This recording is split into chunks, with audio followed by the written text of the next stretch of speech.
from Dallas, Texas on Mexican Independence Weekend. Huge right hand by Canelo. Canelo Alvarez is back to face an undefeated world champion on an 8-fight knockout streak, Liam Smith. And I don't think he'll get up from that. Will Liam Smith keep the knockout streak alive? Or will it be a Canelo Alvarez celebration to remember? Canelo versus Smith, Saturday, September 17th, 9 Eastern, 6 Pacific, live on pay-per-view.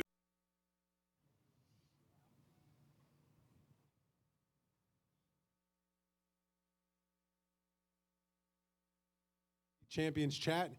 Here we are at AT&T Stadium in Arlington, Texas, home of the world-famous America's team, the Dallas Cowboys. Our host, Jerry Jones, the owner of the Dallas Cowboys. Let me introduce the rest of the panel. I'm Dan Rayfield from ESPN, by the way. Jerry Jones, owner of the Cowboys, our host for this great event.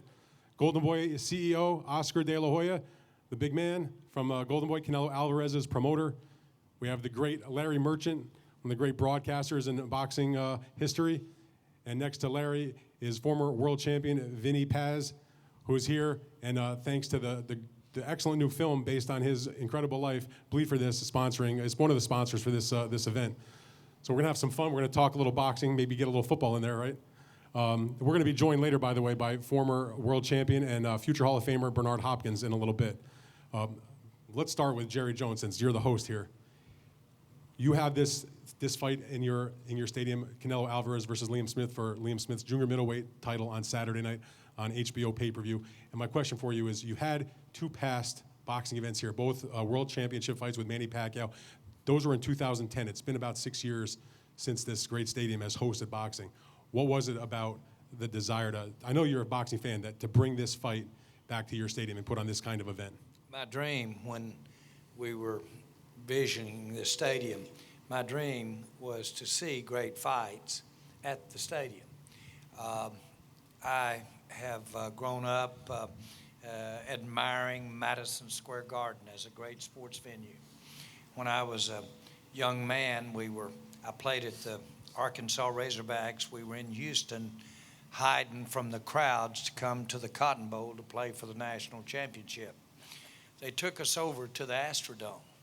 There'd never been any event in the Astrodome. And they took us in there to show us, and it was finished. And my mouth just dropped open as an 18, 19-year-old. And where do you even begin? How do you even start? Well, what would it be like to be a part of something like this and play and be able to hit somebody or be a part of something like this? That never left me.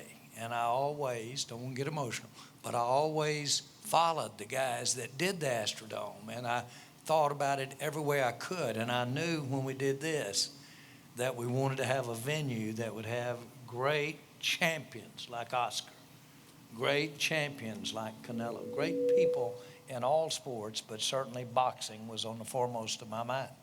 So when you brought the Pacquiao fights, you had big crowds, that Manny was at the top of his game. What took so long to bring back Canelo Alvarez 6 years between the two events? Well, I guess I've just slowed down as I've gotten older, but frankly, it hadn't been for want to. It hadn't been for trying, and I must say that I want to give Oscar every bit of this. I had followed him like all of us fight fans had followed him. What a great champion. But what I didn't know was I was going to meet a man that was also a great individual and that could inspire and make things happen. In other words, 1 and 1 is not 2, 1 and 1 is 3. And he not only sold me, I sold him the idea of having Canelo and having this match here. And it just took seed from that. And you know, when you get up beside energy, when you get up beside a champion, you just all of a sudden, for some reason, get smarter and more creative. Not really, but you think you are. And that made it happen. And he doesn't know it, but there was no way he's going to get away with not having his fight here. Well, Larry, I want to ask you a question now, because he brought up a good point. You've covered fights and been at fights all around the world for decades and seen the biggest events. I want to know, from your point of view as an observer, how much bigger does it make a fight that it's in a grand facility. In other words, if Canelo and Liam Smith would still be a big deal because it's Canelo if it had been in lots of other places.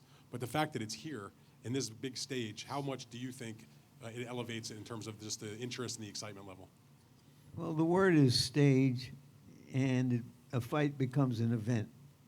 And there's a vibration from all the people that collect here to celebrate and to hope to see their champion, and maybe to get a grand drama that will resonate everywhere and live with them forever. Now, Oscar, you said, or Jerry said that he wasn't letting you get away from doing this fight here. Canelo has fought some major events in Texas. He fought at the Alamo Dome, had a huge crowd there. Last year, we were at Minute Maid in Houston, another huge crowd. What was it? Was it always coming to Texas in your mind that at some point bring Canelo Alvarez to fight in the grandest stadium of all, in not just Texas, but maybe in the whole country or world? When you have the biggest stage, the best venue in the world, we are witnessing a stadium that is like no other. I call it Jerry's world because we are in his world, and it elevates the event that much more. It gets bigger. It gets brighter. People get excited from all over the world because of the Canelo factor, because of HBO, because of Jerry's world. So you put that combination together, and you're going to have an extravagant event on Saturday night. It's going to be electrifying. Vinny, you fought a lot of hometown fights in Rhode Island, drew big crowds. They didn't have a place like this at that time. What would it have been like for you with the incredible fan base that you had throughout New England when you were coming up, when you were champion, when you came back from your car crash and your terrible injury? I mean, how many people could you have put in a place if you had a facility like this in Rhode Island? I just got to say, this is incredible, Jerry. What you've done, man, oh my God.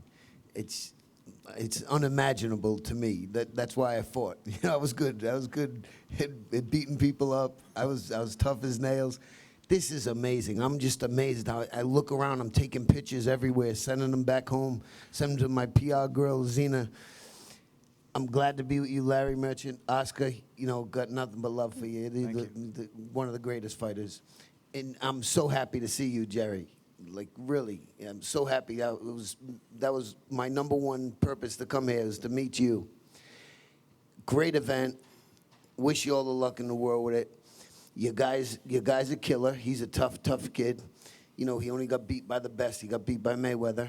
You know, and nobody beats Mayweather up till this point. There's one guy that's going to beat Mayweather, and his name is called Father Time.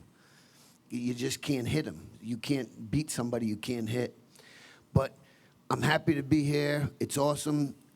All of you are going to be seeing real soon a movie that this young man in front of me, this handsome dude with the black glasses on, That's director Ben Younger. Wrote and directed. It just came out remarkable. It's a story about when I broke my neck in a car accident a couple of weeks after I won the world title again. And, you know, things didn't look good when I had screws in my skull and a halo on. And Ben made it come alive. And a lot of people you're gonna love it. It's gonna inspire the world. It's called Bleed for This. It'll be out in November.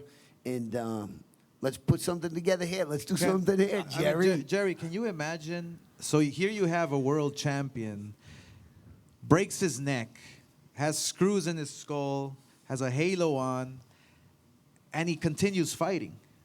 I mean, that's a mark of a true champion. Well, I'll tell you this, a guy that I had so much love for, a guy that I enjoyed working with so much, Bill Parcells, you were his man. And Bill could hardly, you didn't make a move, but what Bill, who was into tapes and films, would show it, a great fight fan, but a great fan of yours. and he really embellished my interest in your great career as well. I've got to see this movie. That's so cool you say that. One day I walk to my mailbox and I grab my mail and I'm walking back into the house and I'm looking through the bills, and advertisement. And then I see a Dallas Cowboy heading on the letterhead. I'm like, Dallas Cowboys? Jerry Jones is going to recruit me? What's going on here? What the hell could this be? I open it up and it was just the nicest letter from Bill Parcells after I won a fight and he was excited. It was my 50th win. I wanted to get to 50 wins. I thought that'd be a great spot to be a professional fighter today and retire with 50 wins. I got my 50th win and he wrote me the nicest letter. I got it framed up in my house today. So that's cool. I'm so glad you said that, Jerry. Yeah, he's a fraud. He wants to be so tough, but he's got a heart bigger than he is. Sure. He's a great guy. Oscar, when you were fighting, you were the biggest name of your time. You fought in all the big venues around the country, fought all the top fighters. This place was not around at that time. You did have some stadium fights. You had to fight in the Sun Bowl here in Texas. I think you drew, 40 or 50,000 for that fight in a fight against Patrick Charpentier? At about another 15,000. So we drew about 60,000 people there. And of course, the fight in Carson at the soccer stadium, another 30+ thousand, a big crowd. Correct. How would you like to fight here? Oh, boy. Jerry, if we can talk after this fight, I would like to make a comeback in your stadium. Just kidding. Just kidding. I thought we were going to make some news here for a minute. Well, one thing I want to make sure that we're set up for, 90% of them will be women when they come. I want you to know that. Wait, Jerry. Oscar. Jerry, wait a minute. Oscar, how much do you weigh? Right, exactly. Wait a minute. Maybe De La Hoya light Pazia heavyweight coming division. soon. All right, I have a question for Oscar. I saw the stage play called Golden Boy, and then there were 2 movies called Golden Boy, and that presumably is the origin of Oscar being called Golden Boy and now Golden Boy Promotions. And I'm just curious how you feel about having right now the new Golden Boy of boxing, the guy who brings in the gold. I feel proud that I can promote a young man who brings in the crowds and like me, had a lot of women fans who were amazing for the sport. And to promote such a young man is really a pleasure, because I take a look at my career, and when I won the gold medal in 1992, Barcelona, the Golden Boy was born for me. And you have this image that everything you touch turns to gold. And except for my opponents, when I touch them, they turn to bronze, Promoting Canelo Alvarez today, I envision myself, I envision him bigger than what my career was. That's my goal, that's my dream, that's my vision. I want him to have more world titles than I did. I want him to make a lot more money than I did in the ring. I want him to be more successful than I did. That is my job now as a promoter. But that's the I guess the person in me. I want him to be better than I was. I want him to have more than I did, and that's the Golden Boy factor. And I believe that's what I'm promoting now is the new or another Golden Boy in Canelo Alvarez. So I feel proud. Well, let's talk then a little bit about Canelo in terms of the improvements that he has made, because he's come a long way since he first burst on the scene, won his first title. I'll ask you, Larry, because you've watched the young man for most of his career. From the time he was 22 or so, when he started to step up and fight some of the bigger names and win titles and become a main event marquee type fighter, to now having beaten the kind of fighters he has beaten, the experience with Mayweather despite the loss, where do you see the improvements that the kid has made? Well, I asked Oscar about 6 or 7 years ago, why don't you put him in with Pacquiao? And he said, well, it's a little too early. But it reflects my opinion of him as a prospect, not a suspect. And I think it's a kind of natural outgrowth of being raised in a boxing environment, both in his community, nationally, and in his family, that he was a sophisticated young fighter. And I still see him that way, that he can outbox you and outpunch you. And I'm a big fan of his. I was disappointed in what I thought was a disappointing effort that he made against Mayweather, however good Mayweather was. But as we've seen with Vinny, life and boxing are about resilience and how you deal with things. And this is his sixth fight since the Mayweather fight. He's had a toe-to-toe win. He's won some boxing contests. He's a real deal young fighter. Oscar, your thoughts about the improvements he's made, and maybe even still at only 26, despite the number of fights he's had, perhaps still getting better. Well, the great thing is that he's getting better. He's improving every single fight. And I remember I went to Jerry Jones's training camp out in Oxnard a few weeks ago. And you remember, Jerry, I told you I gave that speech to your players, and I told them about the heart and the desire and the hard work, and winning the fight doesn't happen in the ring. It happens in the gym, in the field. Canelo Alvarez is a fighter who, like your players, they work hard. They have the vision. They're hungry to win that title. And Canelo Alvarez is a fighter who is serious, who wants to improve, who wants to fight the best. And I have a little story about the Mayweather fight, the way it happened. Because he was only 21 years old when he took that fight. And fighters, Vinny, are stubborn. Us fighters are very stubborn, and we feel we can beat anybody at any time. I told Canelo, do not take that fight. You're too young.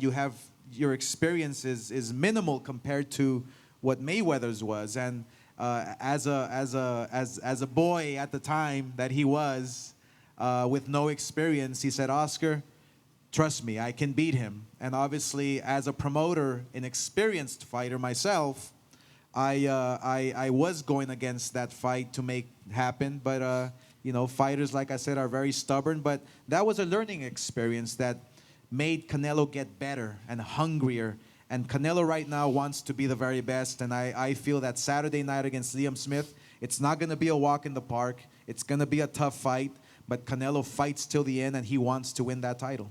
Now, Jerry, you spend most of your time, obviously you're promoting this fight and involved with it, but your time is spent generally doing your football business and building your Dallas Cowboys team. But I know you're a big boxing fan. Do you draw any parallels between what football players go through, what boxers go through? Oscar mentioned about when he visited your camp about talking about the desire to be champion. It's different a little bit because it's a team sport. Everybody's got to kind of get in sync when the ball gets snapped, as opposed to the boxing match where it's one-on-one. But give me your thoughts about that sort of comparison. At the end of the day, and I'm interrupting you, Dan, I apologize, but at the end of You're the the day... boss, Jerry, you're the boss. No, but at the end of the day, it gets down to the nut cutting, and it gets real similar, whether it's in the highly competitive world of business. It's not that physical most of the time. But whether it is in the football or whether it is in boxing, it gets down to will. And Oscar said something else that day to our team that I don't know about the team, but it made old Jerry's spine shiver. And he told our team, I told you I was going to get emotional here, but he told our team, they were hanging on every word. And there was almost 90 of them sitting around, gathered around him. And he said, I love to get hit. I couldn't be what I wanted to be until I got hit. But if I hadn't have put it in the gym, if I hadn't have put it in the practice field, after I got hit, I would have had nothing to come back with. But because I put it in there, then I had something to come back with that inspiration of getting hit. I'm telling you, that dropped our jaws right there with it. And maybe it'll help us against the Redskins up here this week. But yes, there is a huge, huge similarity between calling on it, the will, the work ethic. I don't know how you see that. Oscar said he saw it real early in Canelo. He saw that. But I don't know how you see it. It's almost like going in a school and going in a business school and picking out who's going to be the one to be the millionaire. It's hard to see what's deep down in that heart, that hunger, will they bite? If they'll bite as a pup, they'll usually bite as a dog. They usually will. Will they have that, some of that intangible, much less the skill level, which more often than not, they've got some foibles in that area, and they have to overcome some of that. But it's that deep inside will that makes you have it. And so, oh yes, there's great analogies.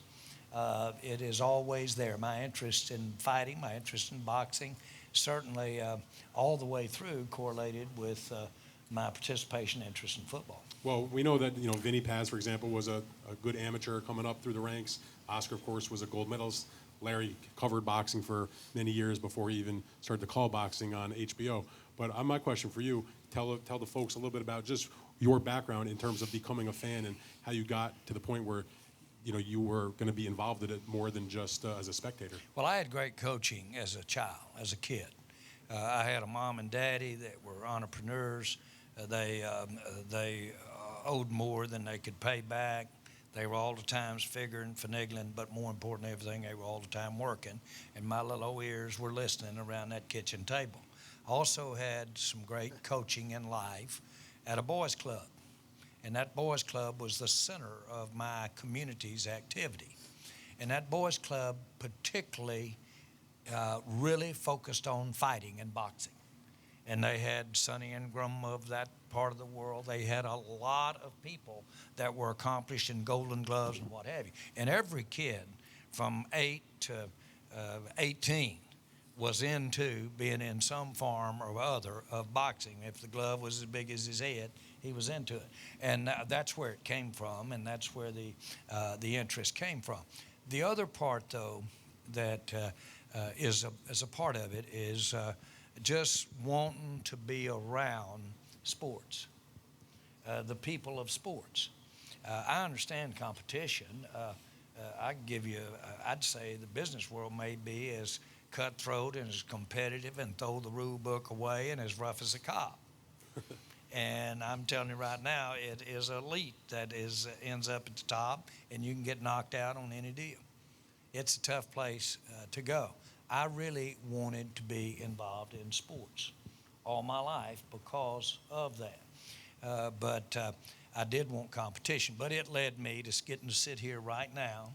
But it also led me to being at ringside with Oscar tomorrow night, watching Canelo, Liam, watching them, and jumping out here, and hours later, sitting up there in my team meeting at about 8 in the morning before we play the Redskins. Now that, I think I've died and gone to heaven. Now, one thing about the fight that's coming up is Canelo had won the middleweight title, defended it, just about a pound or so over the weight limit. And I want to ask Oscar about that. He gave up that title. He's coming down to 154, even if it's only a pound or so, to challenge Liam Smith for his world title. And what I'm interested to know is, why did you make that decision, or with Canelo and his team, to pursue the lower weight? And I have to ask you about the Triple G factor. That's the fight that you all said you wanted to do after he beat Amir Khan. We didn't get it, so I just give you the chance to sort of tell us what happened. Yes, and Vinny Pazienza understands this as well. And after I explain it, people will understand. Because I know Jerry wanted that fight here. Canelo Alvarez is a 154 pounder. He's not a full-blown middleweight just yet. As a promoter, as a fighter in Canelo, we decided, look, go back down 1 pound, because when he fought for the middleweight title, he didn't fight for the belt. He fought he wanted to fight Miguel Cotto. He wanted to have a legendary name under his belt, in his resume, so he can say, I beat a legend in Miguel Cotto. It so happened that he had a middleweight title. Miguel Cotto wanted the fight at 155. And as you know, Vinny, I mean, when you're middleweight, you fight at 160. That's the bottom line. There's no catch weights. There's no, I mean, back in the day when we fought, there was no catch weights whatsoever. I had the pleasure of fighting my partner Bernard Hopkins at 160, and when I met him in the center of the ring, there was a catch weight for that. When I met him in the center of the ring, I said to myself, "Oh boy, what did I get myself into right here?" And it was a tough fight. But Canelo, we decided, let's go back down to 154. It's 1 pound. Capture a world title there. Fight the toughest competitor at 154 in Liam Smith. Stage it in the biggest stadium in the world, the best stadium in the world, and we'll make it an event. And we'll make it a real fight. And that's what we're going to have tomorrow, is a real fight. And I understand everything you're saying. Do you at all regret then the thought that came after the Khan fight, where you and Canelo in the boxing ring after the fight invited Gennady Golovkin into the ring and made it sound, both in the ring and at the press conference, that was next, to the point where I read articles in the Dallas newspaper where they talked about preparing this stadium for the possibility of you hosting that fight instead of the fight that we're going to get. We're going to get the fight Saturday, but maybe that would have been the fight. Do you regret making it sound like that was the fight that was next? Well, I never said Jerry Jones is not going to get the Triple G fight with Canelo, so don't. No, I just mean for the fight that's taking place Saturday. Oh, yes. Well, Jerry Jones deserves the very best in his stadium. And Saturday night, he's getting the very best in Canelo tomorrow night. It looked like he was, like you said, he went down to 154. He had to strip down to make the weight today. In your career, you tried to go down when you fought Pacquiao, and that was more than 1 pound. But how difficult, and I want to ask you about that also, because we talked a little bit about your struggles in your career of making weight. I'll start with Oscar. It sounds like, it's only 1 pound to the average person, but sometimes that can be an awful lot for a boxer. It is an awful lot. You have to work hard and drain your body to make the weight. But one thing about Canelo is that he is a natural 154 pounder. He made the weight with no problem. He actually ate in the morning and had a nice meal and made the weight. So I feel that Canelo is going to be nice and strong, and we're going to see a terrific fight. And Liam Smith is going to keep coming forward. He does not know how to take a step going back. It's a real fight. Dan, I'm going to interrupt you a second. Sure. But this applies to Oscar. You guys need to know this. There's 5 things that make a great salesman. 1, ask for the money. I forgot the other 4. That's our business lesson. You just gave us a free business lesson. All right. Let me write that one down, Jerry. There's an interesting vibe about this fight because Liam Smith is basically unknown in America. He's never fought outside of Great Britain, and we still think of Great Britain producing good opponents, but not champions. Well, they've revived boxing in Great Britain after many, many decades of being down. They're up. And so we saw Frampton in a terrific fight a few weeks ago, probably unknown in America also. So they're on a run, and there's an excitement quotient there. And the vibe I was talking about is that people inside of boxing, even though he's beaten unknowns, more unknowns than he is, they look at him, they watch him, and they think, this kid's a fighter. He's better than an unknown is supposed to be. From my point, the only known is, I've never before seen a red-headed Mexican fight a gray-headed Brit. That's funny. Before we get a little further, Jerry Jones has to leave right now. We really appreciate you joining us for this chat today. We're going to have Bernard Hopkins take Jerry Jones's place. Great, Dan. Let me Thank just you very say much. this. But anything you want to say? Yeah, one of the things that is exciting for me is that boxing, to me, a chance to take our stadium, a chance to take the Dallas Cowboys, any interest in visibility, especially we have for our great, serious Hispanic, Mexican, vicarious to Dallas fans. To take that and team it up with this quality, Oscar, to take it out with the promotion, to take it and put it up with this fight. And if you will, say to everybody that's willing to have some interest, and if more so, hey, look at what boxing can bring. Look at the competitiveness of it. Have it there. Then to me, that is a privilege. That's a real privilege. And I unabashedly want to take every advantage, everything we can do to get visibility to help this great sport, boxing, in its own way, apart from being proud of it. And to me, that's a lot of what we're doing here. The other thing is, I get the greatest thank you. I get the greatest affinity from our Mexican Hispanic fans when we fight at AT&T Stadium. I promise you I do. And I get letters that high from them, just simply thank you for having boxing there. So this is a labor of love, Oscar. All right. Thank you very buddy. much, Thank Jerry. you, Big guys. round of applause Appreciate for it. Jerry Jones. Thank you very much, Jerry.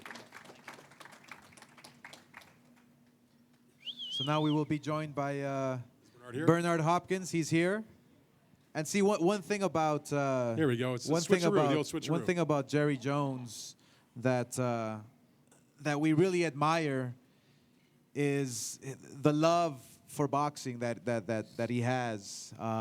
You know, when I flew down and with my president Eric Gomez, we flew down and we met Jerry Jones and we talked for 3 whole hours, nothing but sports and no business whatsoever, but we knew right there and then that this fight is going to take place, this fight is going to happen.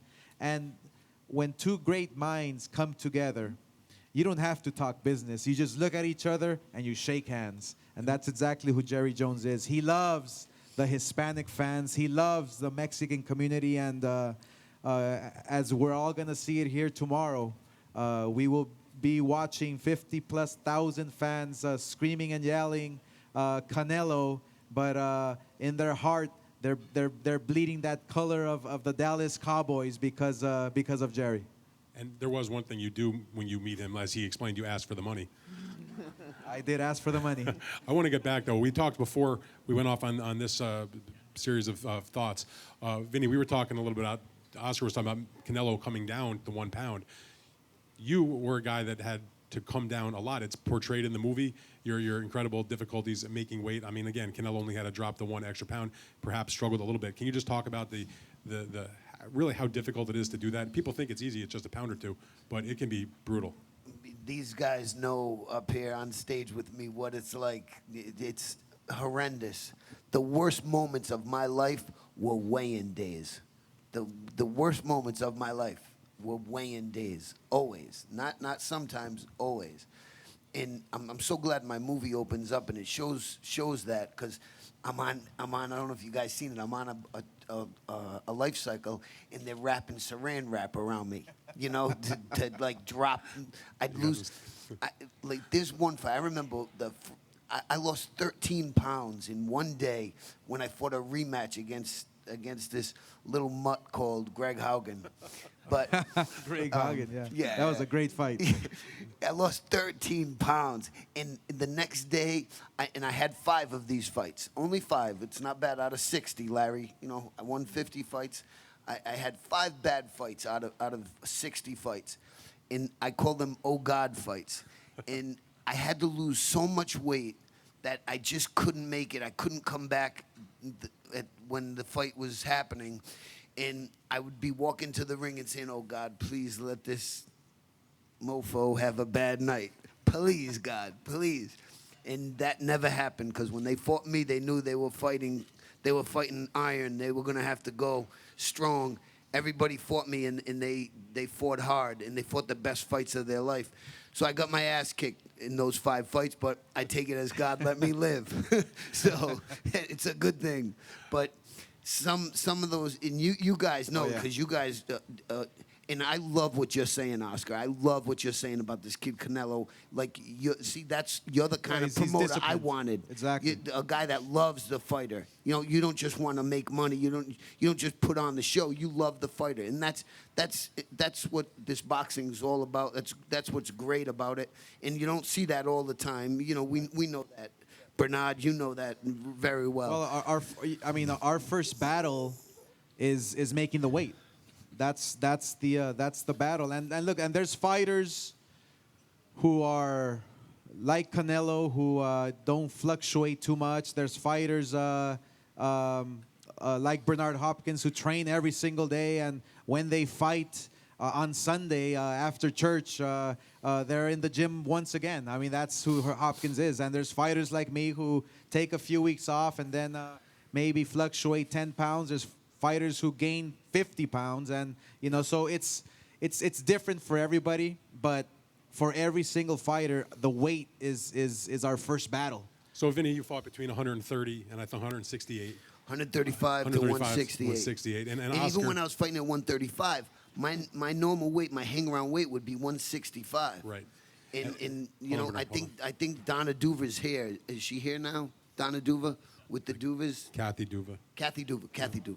But Oscar fought between 130 and 160 and went up the scale over the years. Bernard, though, I want to get to you about that. You were a guy that you fought in 2 weight divisions. You fought as a middleweight for most of your career, at the end of your career at light heavyweight, a career that you say is still going on at this point. But what I want to know is you made the record, 20 title defenses at middleweight. So there was no, 3 fights later I'm moving up. You were a guy that every single fight for years and years and years and years had to make 160. Talk about the difference between the consistency of having to do that time and time again, whereas fighters like Vinny and Oscar, they did it a few times and then they went on to the next weight class. Well, the consistency is remarkable. The consistency is important, but to get to that consistency part or mentality, most fighters have 2 camps. 2. What do you mean 2 camps? A camp to lose weight, and then a camp to get ready for a fight. So I figured out early in my career that I'm going to reduce that down to 1 camp to prepare for my opponent. At that time, I was thinking my enemy. So while others are wasting time, having that other camp called losing 30, 25, 15, or whatever pounds they losing, time they get to the second camp where they got to worry about my badass, they're already 2 months back. So numbers don't lie, and I know how to count pretty good. I was always ahead of the game because of longevity. Because of that, longevity showed in my career and showed in my performance.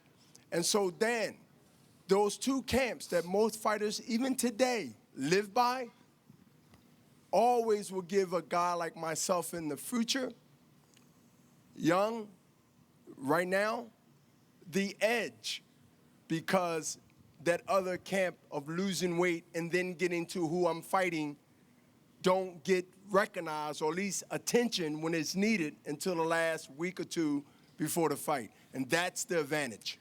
Now, I want to ask a little bit about the atmosphere as it relates to Canelo. He's going to fight here in the stadium. By Jerry's estimates and what you and Oscar have said, there may be as many as 50 or more thousand people here. It's going to be mostly a Canelo Alvarez crowd. There'll be maybe a smattering of Brits, but this is a Canelo Alvarez house. You guys have been in your fights, Vinny, Oscar, and Bernard, in fights where you were largely, well, not so much Bernard, but Oscar and Vinny, the hometown guy, the favorite, the popular fan favorite. Can you talk about what it's like, Vinny, I'll start with you, what it's like to walk into an arena where every single person is rooting for you, and some people would say that's a great thing, others would view it as a lot of pressure. How did you feel going into your arenas in Rhode Island with the whole fans behind you? First, let me say Bernard is a badass. and the main thing about that guy, It's called discipline. This dude had more discipline than anybody. And Oscar, you know what I mean. Still does. He still does. I know. Every day. And I'm amazed. How many I'm miles did amazed you run at this it. morning? See, I'm amazed at that. I want to go out and drink. I don't drink till 10 o'clock at night, but after that, I'm Well, out. I haven't had one of those in 30 years. Yeah, hey, I And know, I'll be I know. 52 in Discipline. January. I know. I got you. But We were talking about when it's like to go into the packed house and everyone's for you. I'm going to tell you a great, this is a hysterical story. I'm fighting Roberto Duran, and now I'm kind of like the young cocky kid, and he's like the. I mean, you older- hear that? I'm the- fighing Roberto Duran. Like, Right. like nothing, right? Like Yeah, nothing. no, The name no, dropper. One of the guys. One of the The guys. bad Duran, right. I mean, this is love a bad that guy. man right here. I love that guy. I started boxing because I loved Ali and Duran. I couldn't believe I was fighting him. You know, I'm like, oh my God, I'm fighting my hero. So, anyways, he gets up at the first press conference and he starts talking like dogging the shit out of me, and I went, oh my God, it like went through my heart.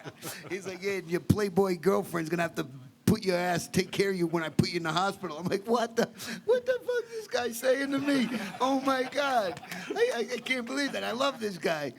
So anyway, I got ready. It's a family show. I know, and families swear too. But so I get ready for the fight, and now I think, all right, the crowd's gonna be with him. All right, this cool, you know. Don't worry about the crowd. They ain't fighting him. Walk in the ring. They introduce me. So now they introduced me in Atlantic City, sold out place, Donald Trump's place. They introduced me, and I was just wow. I'm like, oh my God, the fans are with me. Wow, this is really cool. I'm gonna really kill this guy. And then they introduced. And in this corner, Manos de Pedros from Panama, Roberto Duran. The roof almost fell off. The house almost came down. I said, okay, Paz, man. They're not in the ring. Don't worry about it. So it's a big thing when the crowd's on your side. It's a good feeling for people. But when the fight gets down and it gets going, the crowd don't matter. Oscar, you were always the crowd favorite most of the time that I can remember anyway. All those big fights in Vegas. You seem to thrive on that. You liked having that crowd on your side. Was I right about that impression that you No, enjoyed I that? did. I did because I mean, one thing about me, look, I was on the big stage in 1992, Barcelona, the Olympics. It doesn't get any bigger than that. And back then, boxing, was televised on NBC, prime time, and the world fell in love with my story. And so, the Golden Boy was born, and I was able to fill up houses right from my first fight. Thousands and thousands of people. But the one fight that stands out, I was fighting this unknown kid, Patrick Charpentier. That's from, the fight that was here in it was in El Texas, Paso. in El We had Paso. about, 60,000 people. But the funny part was that I think three quarters of them were women, from little girls to grandmothers to you would see these quinceañera dresses. They would have their prom dresses on and with signs. Oscar, will you marry me? And this and that. And I mean, it was the best. And I thrived from it because I wanted to give a good show. I wanted to go out there and perform. I wanted to show my skill and all the hard work that I put in the gym, because I was a hard worker, and like Hopkins said, there were times, maybe once when I fought Pacquiao, my last fight, where I had to go down to 147, which was a huge mistake, where I did have to focus on the weight. You should blame Larry because he helped make that fight. Yeah, right. That's Larry's fault. But other than that, I mean, I loved fighting for the fans. I loved fighting the fact that there was thousands and thousands of people there. It gave me such a rush. And I'm gonna tell you the truth, I miss it every single day. I'm sure you miss being in the ring. We miss it every single day. I mean, somebody asked me the other day, do you wish you were fighting today? I go, yes. I think about I think about fighting every single day, that I can still make a comeback, that I can still, fight maybe fight in Pazienza. the senior league or something. I mean, no. Pazienza. Now, on the other side of that, you have Liam Smith, who, has fought in his home country for all of his fights, but now he is coming to the United States, into the Lions Den. I want to ask Larry your thoughts about any fighter that is got the mentality or the heart, if you will, to pick up and travel across the globe and come into the other guy's town. Now, of course, he's going to be paid very handsomely to do so, but he is on enemy turf, and he is the one defending his title. But most people expect Canelo Alvarez to carry the day. Your thoughts on his mentality of wanting to come and do this fight here in Canelo's crowd? Well, first, Dan and Oscar, I just reminded myself when you mentioned that fight in El Paso against this French croissant of an opponent. and after the fight, I said to Oscar, when are you going to start fighting real fighters? And that was, and then he went on from there. And that's what ignited the, fighting anybody, to his credit. everybody. And he, Don't worry about it. He said things about me also. And I start fighting too. Look, I think of pressure. We hear that word a lot. I think of it as opportunity. Is the pressure on? It's the opportunity. If it's Oscar fighting before all his fans, it's an opportunity to fulfill them and make them happy. If you're going into an arena where there are none of your fans, it's an opportunity to show the world. You can't think of it as Great pressure. point. You got to think That's of it, good. if you're a real athlete, this is my opportunity. This is what I wanted to do all my life. Now, Bernard, you have a little bit of experience with that because you have Liam Smith coming from Britain here to fight in what will be Canelo's crowd. Your first world championship fight, a long time ago, you traveled to Quito, Ecuador, not exactly a boxing hotbed, and took on the hometown fighter, Segundo Mercado. Talk about that experience of going into the Lions Den. I mean, you did that a few times, even in your United States fights, fighting Tito Trinidad in New York, where it was all his fans. But talk about that experience of going to another country like Ecuador. Yeah, and, in 1984, I had a mandatory that I was it worked my 84? way. It was 1994. 94, I had a okay. mandatory in 94 with Segundo Mercado. And I had to for the fly- vacant title. Yeah, for a vacant title that James Toney had vacated. And so, being number one contender and number two contender, of course, Segundo Mercado, we had to fight. And so, Don King was the promoter of Segundo Mercado, and I had the late Butch Lewis. And so, we accepted the fight, we accepted the opportunity. As Larry Merchant said, opportunity. I was willing to travel, and I did, to Quito, Ecuador. Whew, I'll never go. I haven't been back since, I'll tell you that. But what I did do, Got knocked down twice. I got knocked down twice. Thanks, Dan. I got knocked down twice. I didn't want to bring it up, Dan. But anyway, I got knocked down twice. I rose up, and I fought my way to a draw in Ecuador, fighting the Ecuadorian. I was glad to get the draw. When we got out of Ecuador, eventually we rescheduled the fight, rematch, because nothing was settled. It was a draw. And I won in Landover, Maryland in 1995. And, of course, held that IBF middleweight title for 12 years with 20 defenses. But that is very intimidated when you go places, but for some. For me, it was more of I have to leave everything on the table. The crowd that's hollering, screaming for the guy that's hometown, to me, that sparked the flame. That sparked that I'm fighting him also, but I'm also fighting them. Tito Trinidad in 2001. New York City, 90% crowd support Tito. 98%. 98%. Well, 98 and a half. I knew that, but I used that for food for the fire. I used that as saying to myself, I must be near or if not perfect this fight, and I used that in a different way. I changed it where I'm going to shut them up and, of course, beat Tito, but I had to do that in the ring first. So Dan, for most people, it can be kind of intimidated. You know, it can be kind of, man, I don't have a chance. But when you run into a fighter, and Smith, to me, his ability and where he's coming from across the pond to here, Larry Merchant said it 10 plus minutes ago, there's an opportunity.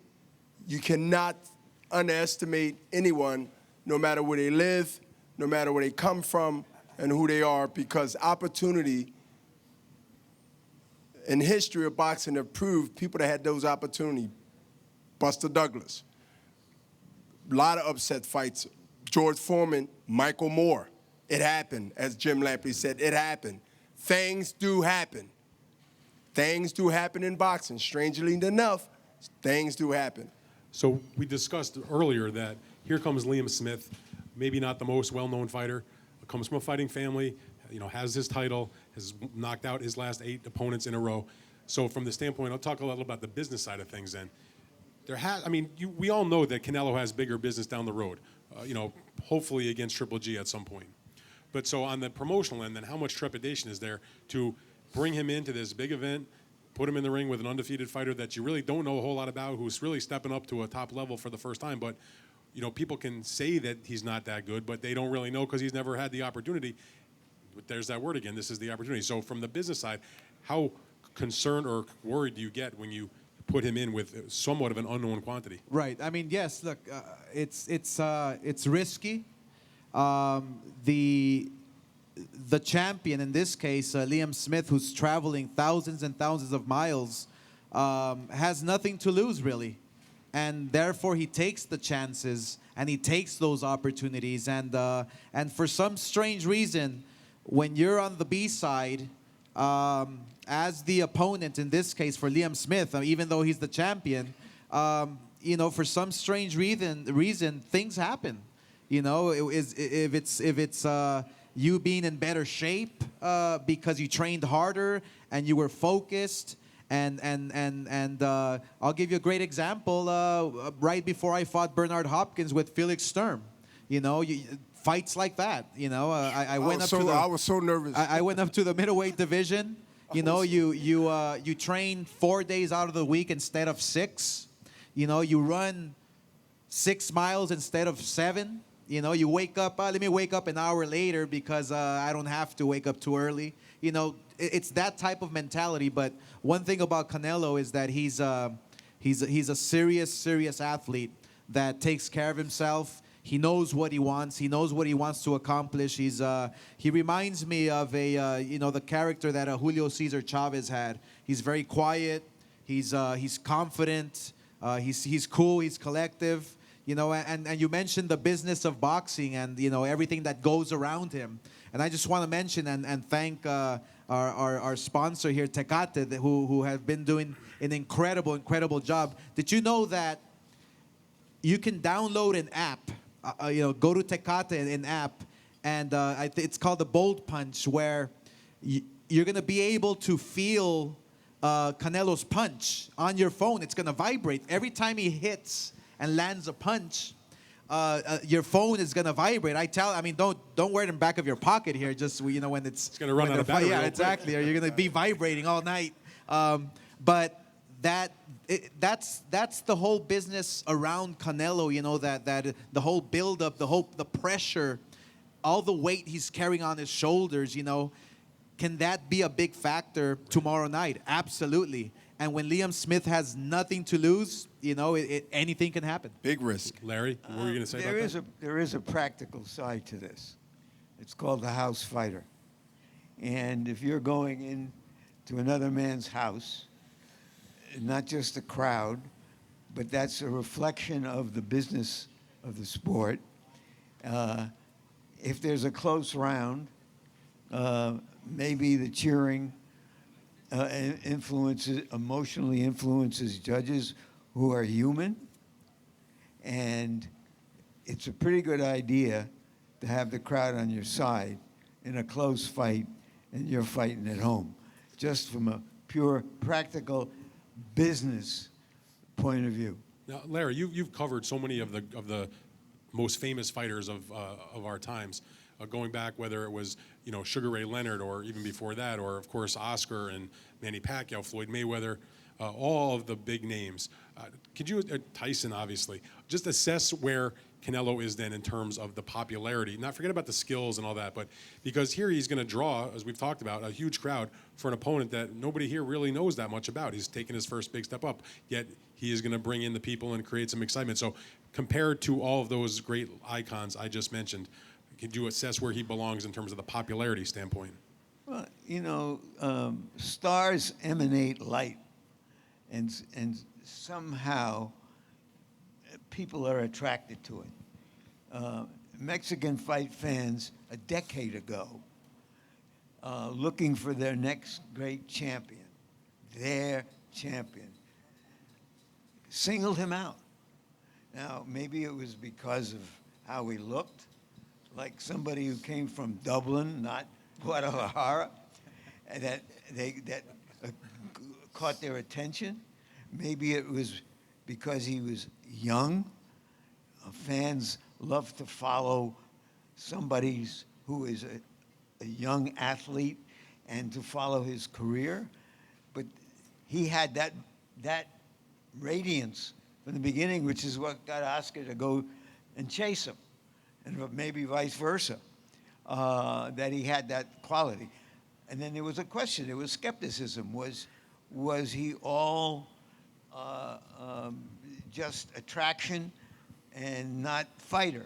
And he had to prove himself, okay? And now he's in the position, since the Mayweather fight, even among some of his fans, to reprove himself. But he has a star quality that you can't make up, and that you can have all the skill in the world and not necessarily be a superstar. He's got that, and that's an opportunity for him to take it to the highest level. Now, Vinny, you were a 154-pounder during your career. Fought some big fights at that weight class. How does a fight between Vinny Paz in his prime at 154 go against a guy like Canelo who likes to rumble just like you did? I think it'd be a great people fight, and I think I stop him in like the 11th, 12th, But he's a little badass, man. He's a hell of a fighter. He's strong. He's good. He don't get hit much. He's got all the tools, and he's got a great guy in his corner, which means a lot. And he's a good fighter. I'm looking forward to seeing the fight, and hopefully I'm looking really forward to seeing him fight Triple G. Oscar, Dan, you're Dan, also look, a champ. so I have a little game here. So, Okay. Dan, you have 3 champions here, right? Let's say, for instance, pick a weight class, 154 or 147. What if me and Bernard would have fought at 147? Who do you think would have won? Never I made would have one. won. Bernard never made 147. I would have won. That was your dad. That was obviously That his was cousin. his weight. That was Oscar's Because Bernard would have had to cut off one arm to make 47. Hypothetically speaking, I mean, Yeah. But that was Oscar's weight, though. Imagine if Pazienza would have fought Bernard at 154. Who do you think Or would even have won? 160, it'd be a fun fight. Oh, it would have been a fun fight. Imagine Yeah, those type of 154, classic fights yeah. that could Well, have I'm taken asking place. about, like, you were champion at 154. You were the unified champion. You had fought some of your biggest fights in that weight class. Your fight against Fernando Vargas, one of them, of course. How would you and Canelo go down? It would have been a draw. It would have been a draw. Now you're a politician. That's a great promoter. That's a great It would have been a promoter. draw. Well, he's going to go to 160 at some point. So, Bernard, have at it. You and Well, Canelo 160. My whole thing, first I had to beat him mentally. I'll probably do something at a press conference, Larry. You probably throw the Try to Mexican get in his flag. mind. I don't know. No, I can't mess with the flag in the Mexican.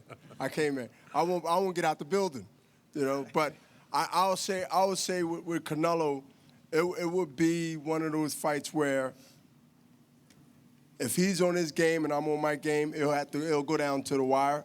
And I think it would be not a knockout because I never was really a knockout puncher. But I think it would be, if I win that fight, it would be a fight that I'll win by decision. But it would be a well-earned decision. So you think Canelo would be able, even if he didn't win the fight, would definitely be able to hang with Bernard the Executioner Yeah, Hopkins? I believe he'd hang with anybody in my era based on his style and based on how he likes to fight. Hey, listen, Canelo, is boxing more than he ever did in a quarter of his career when he first started. You know, when Mayweather came straight forward, didn't know no other way, or he wasn't using them other ways, or even taught the other ways. Now you're starting to see growth and development. You're starting to see Canelo doing things that he didn't do, far as from what I saw, having done after the Mayweather fight until, well, after Mayweather fight done it, but before that I didn't see it. It was just straight coming forward, Mexican style. I'm going to hit you, I'm going to do this. But now you're starting to see setting up with the jabs, throwing the fake jabs. Hey, Amir Khan, if anybody's seen this segment on HBO, if you didn't, you're going to see it again before tomorrow night, if you watch it tonight or tomorrow afternoon, where I've demonstrated how he set that combination up with Amir Khan, how he made Amir Khan really focus on not getting hit in the body, which took his attention, Amir Khan's attention from protecting the face. And when every time Canelo thought about throwing a punch or threw a punch just to make him react, he left up, hands down, pushing off, and got hit with an overhand right. That's what I see in Canelo, who is starting to see a picture, set the traps, and then once the trap is set, he catches his prey, and then he gets him out. That's what I'm starting to see more in Canelo's fights in the last year and a half. So, Larry, what do you think about this? Bernard, I guess what he's saying is not only is Canelo a talented fighter, he's becoming a more intelligent fighter, but besides just his youth and his physicality. Look, he's bound with experience, particularly with the broad range of top fighters he's been fighting, to pure boxers, pure bangers. But when I saw him as a teenager, I saw that in him from the get-go, that he may not have been as refined as he is now. Why would he be? But I saw him go from offense to defense and defense to offense and make a transition naturally, and he had that intuitive way of reading an opponent's body language. So I don't think he was an old-fashioned Mexican warrior from the get-go. I think that he had some idea in his mind about being able to box and bang. Oscar, how much or how close do you think then is Canelo to being the complete fighter that you think he can become? In other words, how much more development is there left in him at age 26 and with around 50 fights? I think sky's the limit. I really do, because every single fight that I see, he's improving. He's learning how to make adjustments. As Bernard was saying, the first few rounds when he fought Amir Khan, he speed was a huge factor for Canelo in falling behind in rounds in that fight. He made the adjustments and he set the trap and he knocked out Amir Khan. I think Canelo, sky's the limit at a tender age of 26 years old. He's only getting better. But the great quality he has is that he's willing to take the chance and get better. He wants to get better. He understands that he has a small window of opportunity to become a legend in the sport, and not everybody becomes a legend in the sport. And Canelo Alvarez, with his work ethic, with his discipline, with his desire, I strongly believe he can become one of the all-time greats, because I do see the improvement, and I do see Canelo wanting to get better and wanting to become great. I want to ask you one more question about that. We're going to wrap it up in just a couple minutes, but when you say he's getting better, is it a matter of when you talk about making the Golovkin fight at some point in the future, is it that you want to see him improve in an area, or is it strictly about making sure that he's ready in terms of the weight? It's strictly the weight class. Bernard knows, and Vinny here knows, is that when you jump up a weight class, your body has to grow into it. You have to maybe fight one, maybe twice in that division. and then you face the very best. You know, one thing about Canelo is that he loves to face the very best. And like I said, he's a 154-pounder that's going to jump up a weight class fairly soon. And when that time happens, I can assure you that he's going to go up against the very best. And when you go up the weight class, people think when you just go up the weight, you just gain weight and you just go up to weight. You want to be comfortable in that weight. You want to have an advantage, not be at a disadvantage. Weights are there for a reason. Weight classes are there for a reason. Duh, that's why it's weight classes. So you must be in a position to understand that people that don't have no knowledge of the sport, you have to be comfortable in the weight class that you are in. If that's not the case, then somebody or both sides have to come to an agreement where both guys will be uncomfortable to be able to fight. If you don't have that, you don't have a fight in most cases. All right, well, we are going to wrap it up. So before we do, I want to say, first of all, thank you to Golden Boy and Tecate for putting this on, Bernard Hopkins, Oscar De La Hoya, Larry Merchant, Vinny Paz, of course, Jerry Jones, the owner of the Dallas Cowboys, welcoming us into his beautiful AT&T Stadium. And before we go, a treat for the viewers, we're going to take a look at the trailer for the new movie that's coming out in November about Vinny Paz's life, Bleed for This. Before we show that, can I just say that to all the millions of fans that are watching, literally millions and millions of fans, if you're over 21, on Saturday night, pop open your cerveza Tecate and just enjoy the show. Got to get in the commercial and enjoy the trailer. Thank you very much, everybody.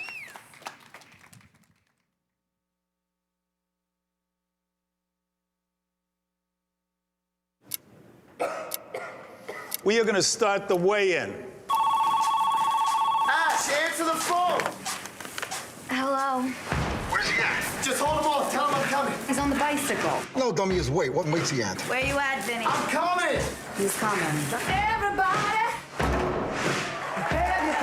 Got a little surprise for you. 140 pounds even. Tomorrow night, you're gone. I'm gonna rain on you like a thunderstorm.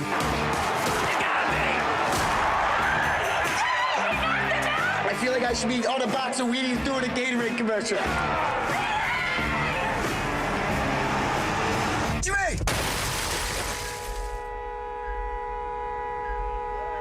Tasmanian devil is in Kent County Memorial Hospital tonight with a fractured neck. If you let me do the fusion, I can guarantee you'll be able to walk again. I need to be able to fight again. Me? And not fusing my neck. With this severe of an injury, one bump, one fall, any kind of movement, and your spinal cord could sever. It wasn't supposed to go like this. Yeah, I know. We're not done here, Vinny. There's a whole world outside the ring. I'm getting pretty sick of people talking about me like I'm dead. Kev, I'm gonna fight again. No, you ain't, Vinny. Vinny, no. I mean, you still know how to give up. No, I know exactly how to give up. You know what scares me, Kev? Is that it's easy. Come on, this is insane.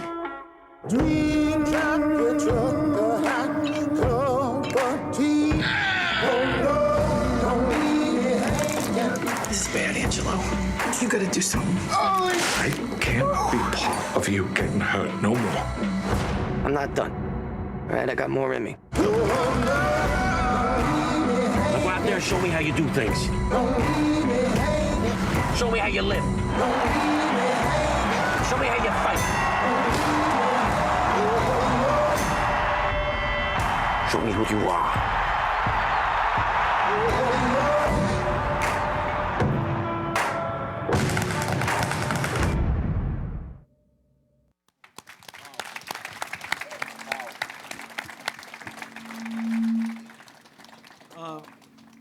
I think that's a wrap, folks. Thank you very much for joining us for the Champions Chat.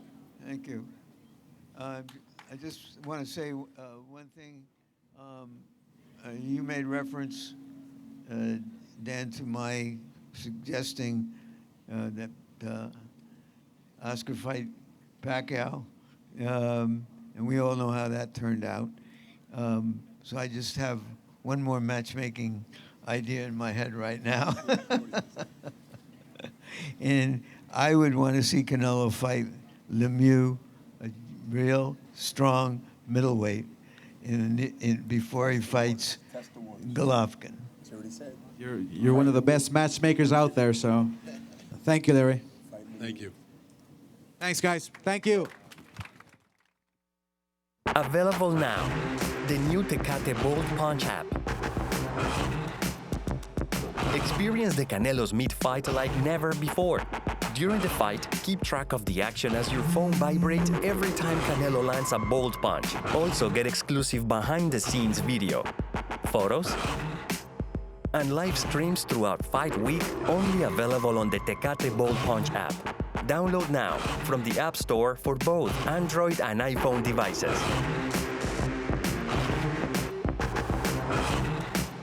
Live from Dallas, Texas on Mexican Independence Weekend. Huge right hand by Canelo. Canelo Alvarez is back to face an undefeated world champion on an 8-fight knockout streak, Liam Smith. I don't think he'll get up for that. Will Liam Smith keep the knockout streak alive? Or will it be a Canelo Alvarez celebration to remember?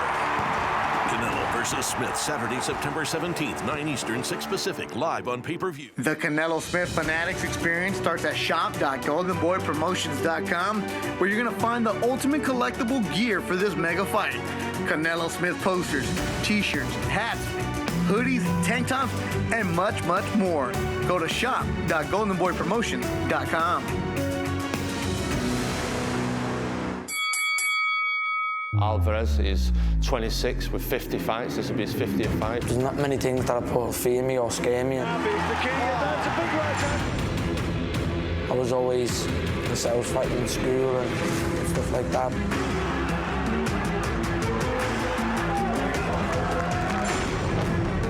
Alvarez, golden boy, made a huge mistake here.